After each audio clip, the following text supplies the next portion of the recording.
Welcome to Energy Careers, a segment of the Energy Conversations podcast dedicated to exploring opportunities in the dynamic world of the energy sector.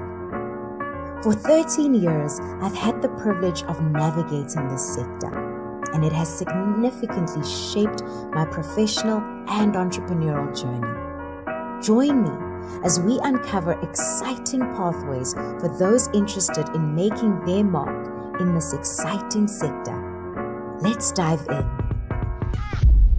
Hello, everyone, and welcome to another episode of the Energy Careers segment, where we highlight opportunities for young people looking to participate in the energy sector. Every 2 weeks, we ask our esteemed experts to take us on their energy journey and share how they've been involved in the energy sector. Today, I have Ruse Moleshe and Maduna Ngobeni as part of today's Energy Careers segment. Maduna, I would like to start with you. Please, could you share your energy journey? How did you get involved in the energy sector? What did you study? And what has been your career path up until this point? Yeah, no, it's a very interesting journey. So my first training actually was in electricity. I'm an artisan by qualification.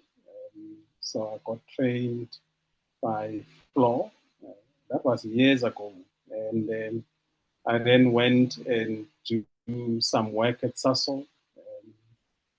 But when I looked at the work that I was doing, when an artisan, you deal with the wires and you pull the wires, you do the connections and all of that. And I felt like, no, this is not me. I'm not going to be doing this. So I left. And then I went and studied and went back to university. So, but when I got to university, one of the things that I thought I'm going to do, when you grow up, you got so many things in mind, and you thought maybe being a teacher is the best thing to do, because it's easy. When you come home, you see teachers, they knock off early, and it's like, no, this is better. You don't do this 8 to 4 or 8 to 5 job. Then I did teaching. I did my 4-year degree in teaching. But in the process, I decided as well that, no, I'm not going to go and teach. So I never went, I did only practicals. I never went to a classroom and teach for a salary. So I then said, no, teaching, yeah, I can see it, but maybe I need something else, just to further my studies. That's when I started doing environmental studies. I did my honors in environmental studies, and I started focusing on that. And then I also did my master's in environmental studies as well. So, and then that kind of created a path in terms of where I wanted to go. But when I started working as a consultant doing environmental audits in Polokwane. So, and then I came to the DMRE, and I got a job with the DMRE. And then I decided that, no, but I think the DMRE pays better. I'd rather leave this. So when I got to the DMRE, they said, you're going to go and do policy.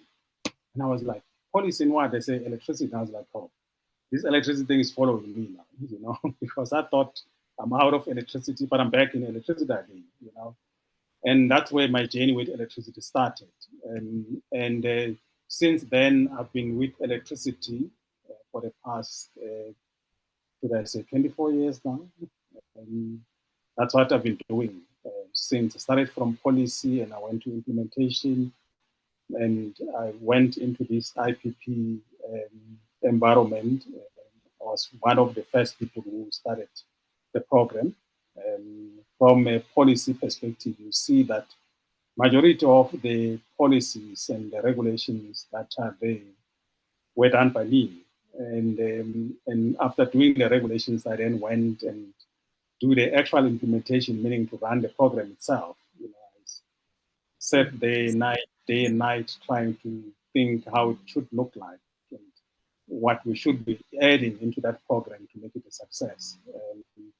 And I think I'm grateful to be part of that. And I think it taught me a lot of things. And I think I'm better off, in terms of understanding some of the sectors and some of the complications associated with the program, given the involvement that I had over the years. Yeah.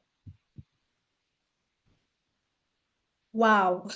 What a journey. What a journey. I think in summarizing, from electrical artisan to teacher to environmentalist to policy development, and eventually playing a key role in developing South Africa's energy sector policy, and also playing a key role in what is now known and still known as the world-renowned Renewable Energy Independent Power Producer Program. So conceptualizing it and implementing that program, that is an exciting and amazing energy journey. But I think the beauty of this journey is how it started and the different pivots that you've taken before even getting to energy. And I think for anybody who's listening to this and perhaps finds that they are so far from the sector, may Maduna's story just let you know that it is not impossible. It is not impossible to find your way into the sector.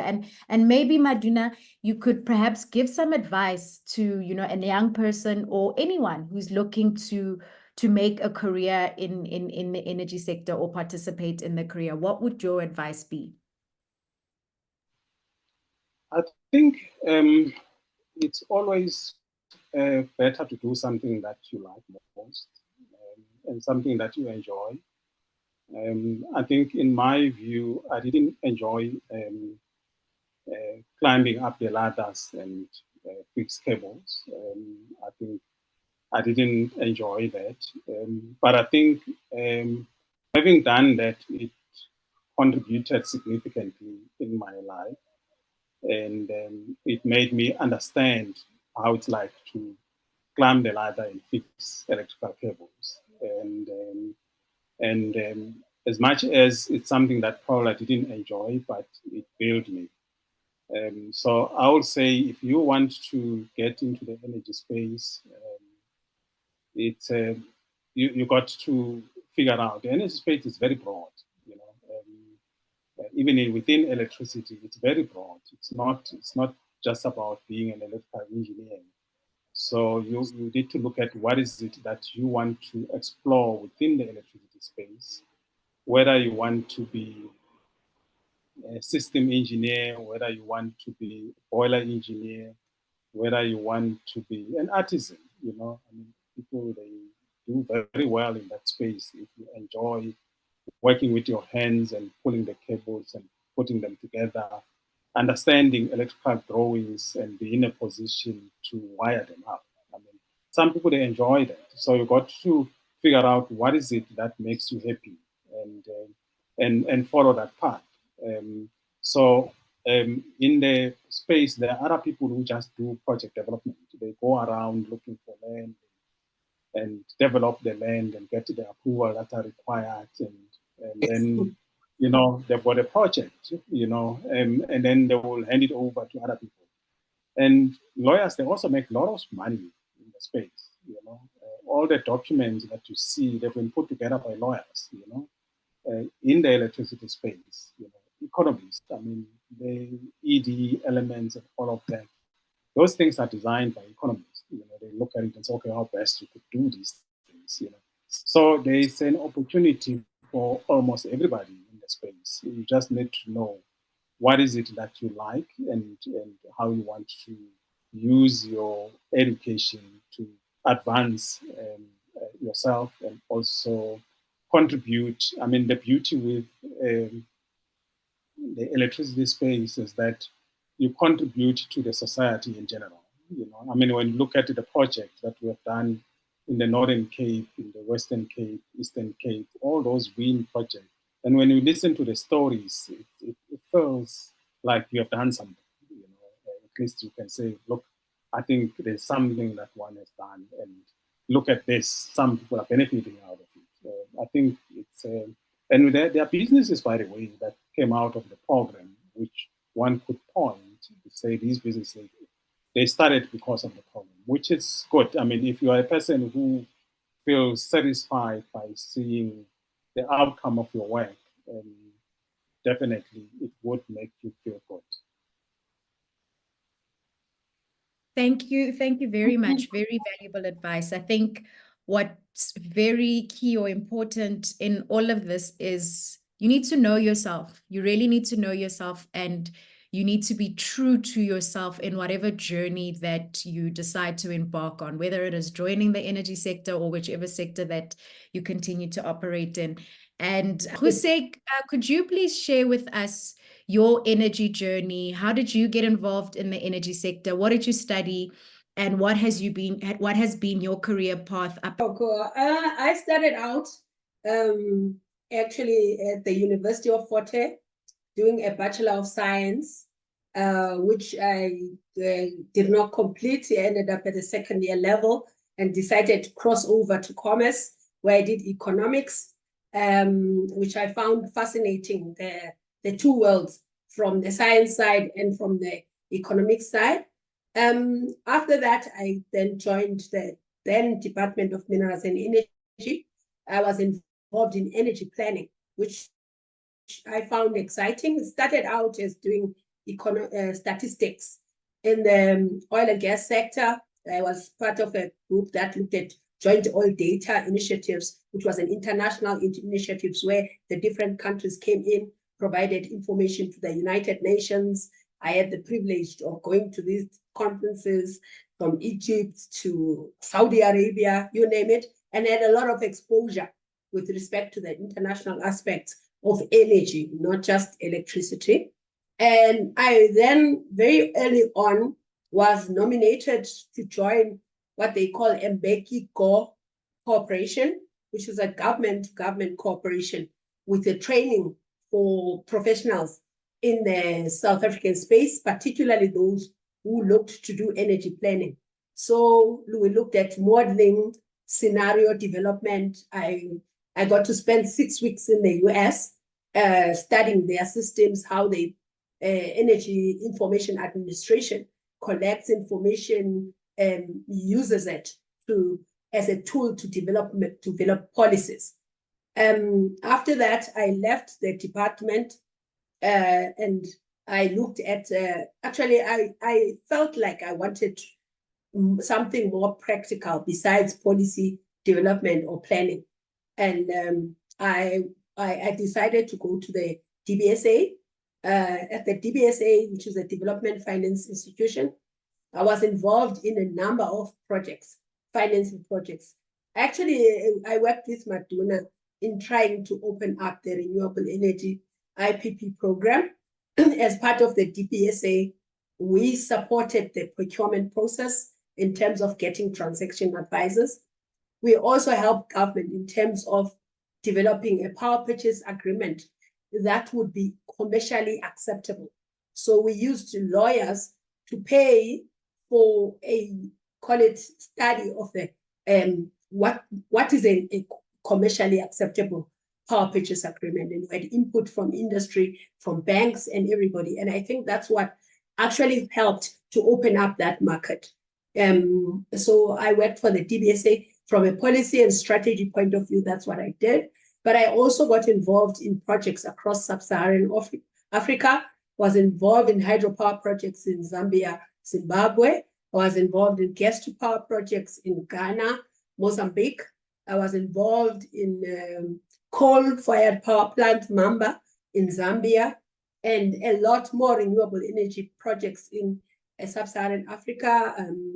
Kenya, Lake Turkana is one of the projects I was involved in. So I got to see the energy markets and understand the environment that you're working in, the constraints, the advantages, and all of that. Post that, I went to work for a construction company, what they call EPC, Engineering Procurement Construction Company, a little bit. And then after that, I joined Standard Bank, which then again brought me back to working in sub-Saharan Africa projects, but more on a commercial basis. And then post that, I joined the Industrial Development Corporation as head of industrial infrastructure, responsible for not only energy, but logistics, ICT, and the water sector. I now work for myself as a consultant, and I provide advice and on transactions in particular, but also on strategy and investments. One of the clients I work with as an independent advisor is Exaro Resources with their Synergy, which is the subsidiary that looks at renewable energy projects. So that's what I do. I also work for the UN in terms of the regulatory review mechanisms in different countries. I have a project now in Madagascar that has just started and I'm excited about, that looks at solutions of grid for Madagascar. Yeah, in a nutshell. And what a nutshell. Thank you. Thank you so much, Ruse. Again, your experience is just absolutely phenomenal. It's greatness and excellence that we've been privileged to have a conversation with. I think your experience is absolutely phenomenal. You have both looked at this industry and the sector, almost having a 360 view of it, and it is the gain of the industry and it's the gain of the sector to be able to then be able to access and work with these phenomenal resources, whether as from a consultancy basis or whether as board advisors or any kind of support in developing projects. And with that, we close off the Energy Careers segment. Thank you for tuning into Energy Careers, where we explore the endless possibilities in the energy sector. Don't miss out on future episodes where we'll feature more inspiring journeys and insights on how to embark on your own energy career path. Subscribe now to the Energy Conversations podcast and unlock the door to exciting opportunities in the dynamic world of energy. Your journey begins here.